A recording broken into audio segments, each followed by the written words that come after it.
The principle of neutrality is about not taking side in a conflict, and especially not being perceived as taking side in a conflict. And not taking side in a conflict is about the issue at conflict. That is, you have two parties, a state and another state, or a state and a non-state armed groups, are at conflict about political issues. They want to impose their will on the other side by the use of force. And these issues are the politically charged environment in which humanitarian organizations operate. To be neutral is to operate in this environment and not to be perceived as taking side on these issues with one of the parties. And this requirement is especially important for the integrity and the security of staff in this environment. Because imagine, if you're perceived as taking side, you may claim to be neutral, but you're seen in the battlefield as an element favoring the other side. You're likely to be attacked. You're likely to become a target of an attack much more than if you're perceived as not taking side, as being strictly impartial in your assistance and strictly neutral and humanitarian in essence in your mission. So the point here is to see that neutrality cannot be claimed. It has to be granted.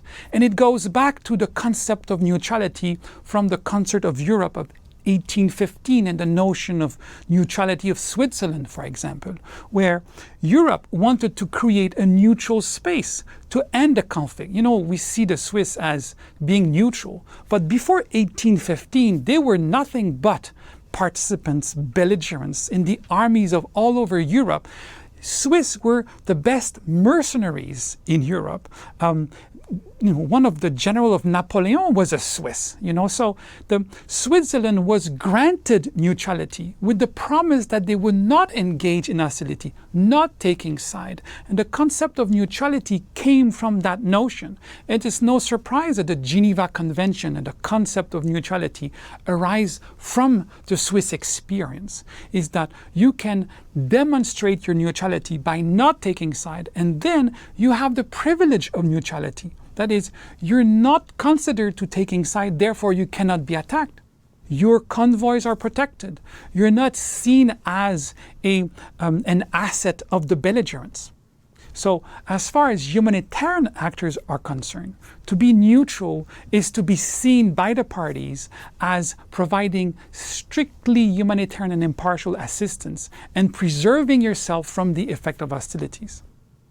Of course, in practice, this raises a number of difficulties, because at the same time, you have agencies and governments who provide assistance based on a security and political agenda. One of the best ways to stabilize a situation, to gain the trust of the population, is to provide assistance, is to reopen schools, hospitals, is to allow a normal life to be restored. And how can you be seen as neutral if you take side to these situations? Particularly is the dilemma of working under occupation, for example. And it was a very salient case in Iraq under US and British occupation in the early 2000s, where the UN, as a humanitarian organization, was providing assistance and yet participating to the re-establishment of services under US and British occupation. They found themselves targetable, not in any legal sense, but in political and security sense. It was targeted, an attack took place against the Canal Hotel, and over 20 people died, and it became a watershed moment, a realization that neutrality is a critical factor of security and integrity of humanitarian operation. But it has its limits, because if you rely on the perception of the parties, you do not control that perception. It may be the color of your skin, your religion, the fact that you speak English, or the fact that you have local connections. Any means and method may be perceived as a construction of taking side. It's critically important that to see neutrality as a relationship to be maintained, as a trust that they keep granting this license to operate, despite the fact that you're bringing resources to the conflict. Food is a great asset in conflict. First, it can serve to feed the military or the armed group, but it can also be sold on markets on which you can, buy weapons. So those who bring food or medicine have to see that you're bringing resources, and neutrality is the guarantee you're being given that these resources will be used strictly on impartial humanitarian needs. And in this context, you are given the possibility to operate.